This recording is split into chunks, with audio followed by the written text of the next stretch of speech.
Sabe, Casal, eu fiquei nesse fim de semana pensando como é que eu ia fazer a abertura dessa entrevista e os acontecimentos sempre acabam determinando os fatos quando a gente trata de comunicação, né? Sim. E no futebol, o acontecimento desse fim de semana que mais chamou a atenção e acabou sendo manchete, é a manchete desde o domingo à noite, é o incidente envolvendo o técnico do Palmeiras, Abel Ferreira, que tomou o celular de um produtor da Globo de Minas, que estava na área destinada aos jornalistas, Sim.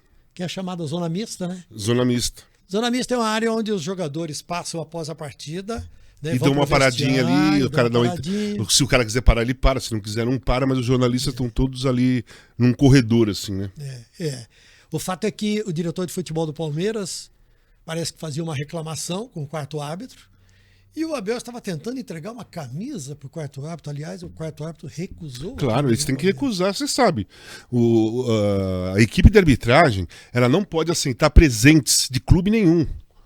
Principalmente uma camisa. Nenhuma situação. Não pode, cara. Claro. Você vai apitar o jogo, chega vai jogar Corinthians e Palmeiras, o árbitro entra no vestiário, tem lá uma camisa autografada do Corinthians com todos os jogadores.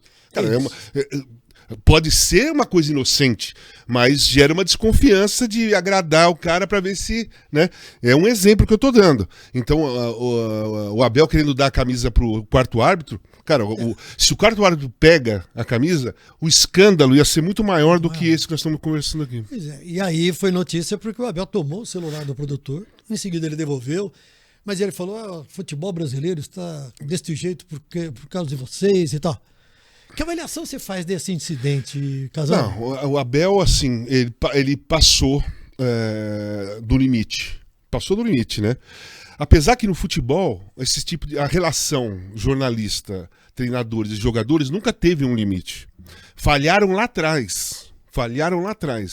Num episódio que eu até dei um exemplo, sou amigo dos dois, gosto muito dos dois, mas, por exemplo, o Serginho era treinador do Santos, o Gilvan era um jornalista de um jornal.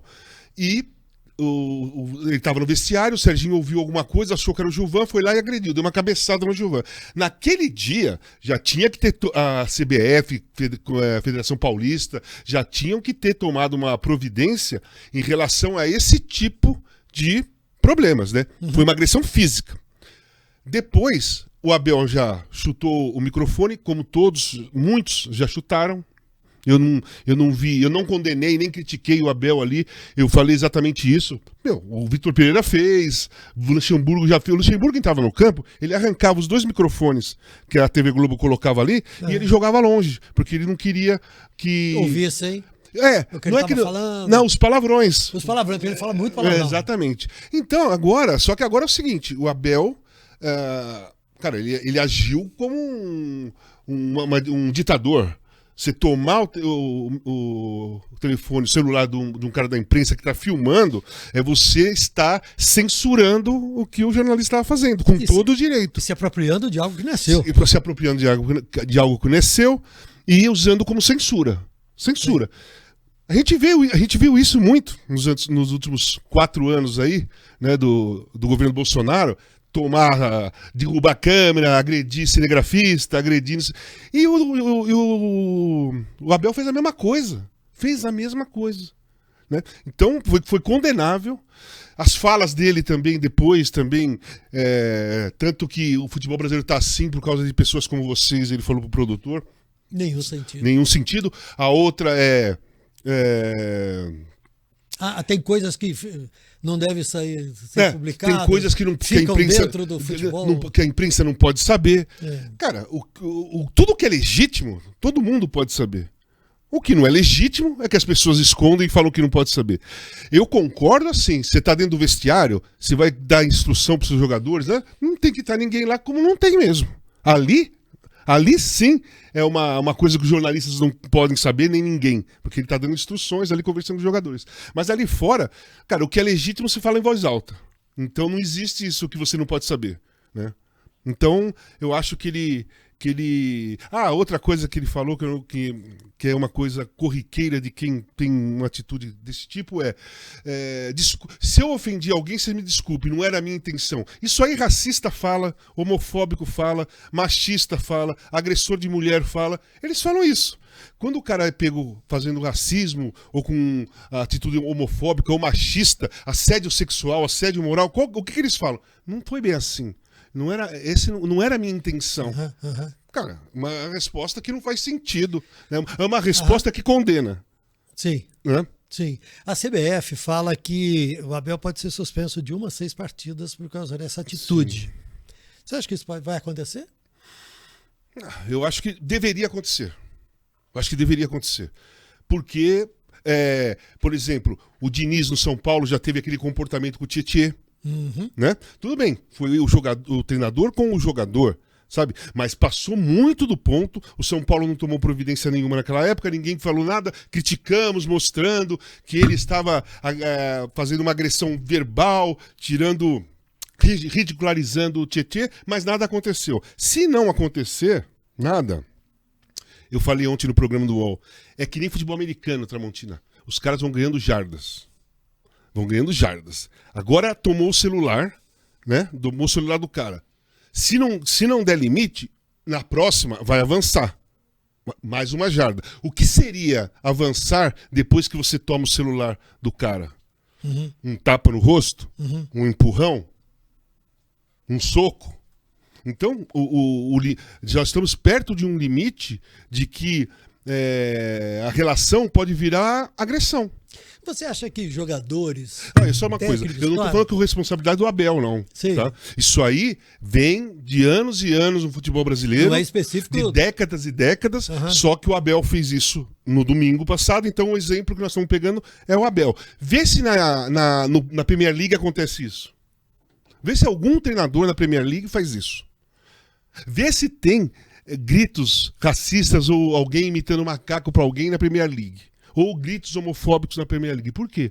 A Premier League, antes da Premier League, o campeonato inglês, teve aquele incidente em 85, final da Champions League, Sim. Juventus e Liverpool, no estádio de Heinzel, lá na Bélgica, morreram diversas pessoas, né? E os clubes ingleses foram suspensos 5 anos das competições europeias. 5 anos, todos os times ficaram suspensos, não disputaram nenhuma Copa Europeia. Naquele período, depois, o futebol inglês começou a se organizar e acabou com os hooligans. Acabaram as brigas dentro do campo, aquelas agressões, tudo, e foi caminhando, foi empurrando para trás, né, as conquistas dos violentos, e hoje em dia não acontece nada disso. Não acontece nada disso. Sabe? Se o Abel trabalha no futebol inglês, ele faz um negócio desse, ele é expulso do campeonato inglês. O clube demite. E com certeza não vai poder treinar nunca mais clubes ingleses. Não tenho dúvida. Agora, você acha que isso fecha as portas do Abel, eventualmente, para ser convidado para ser técnico da seleção brasileira? Cara, é assim. Vamos lá. A seleção está procurando um treinador. A preferência, aliás, que lambança, né? Que vexame, né? Tantos meses e não tem um técnico. Não, o Tite já tinha anunciado, né? Já tinha anunciado antes da Copa. Enfim, eles querem tem esperança do Ancelotti. Acho que vai ser difícil. Eu não vejo. Eu estava quase com uma expectativa de que ia acontecer, agora eu acho que não vai. O melhor treinador que trabalha no Brasil, sem dúvida alguma, longe de qualquer outro, é o Abel. Depois do Abel, é o Vojvoda, que trabalha no Fortaleza. Exatamente. Esse comportamento do Abel realmente atrapalha qualquer tipo de negociação, a não ser que ele mude o comportamento, que prove, né? Não é falar, eu vou mudar. Isso aí eu vou mudar, todo mundo fala. Com atitude. A prova é com atitude. E o Edinaldo vê no Abel uma possibilidade de fazer um grande trabalho, que eu vejo uma possibilidade de fazer um grande trabalho. Aí muitos falam, pô, mas o Diniz estava fazendo um bom trabalho, agora não está mais o Fluminense. Mas o Diniz faz a mesma coisa que o Abel no banco. O comportamento do Diniz é tão agressivo e muitas vezes violento quanto o Abel. Então, eu acho que valeria a pena, sim, conversar, se caso tenha interesse no Abel, e discutir esse comportamento dele. Porque o talento dele é indiscutível. Você não vai discutir se o Abel é capaz ou não é capaz. Impossível. O cara ganhou tudo. Tudo que existe na América do Sul, o Abel ganhou. Tudo que ele disputou na América do Sul, ele ganhou. Em 3 anos. 2 Libertadores, Copa do Brasil, Campeonato Paulista, Campeonato Brasileiro, Supercopa do Brasil, Recopa Sul-Americana, todos. né? Então, é o melhor treinador. Agora, o comportamento tem que ser discutido, porque numa Copa do Mundo, uma coisa dessa, ou numas eliminatórias, o mundo todo vendo, apesar que o mundo todo vê tudo hoje em dia, né? Palmeiras e Atlético, o mundo todo tá sabendo o que ele fez. Sim. Porque era um grande jogo do futebol brasileiro, né? É. Então, eu acho que atrapalha, mas eu iria na direção do Abel, do mesmo jeito. Sei.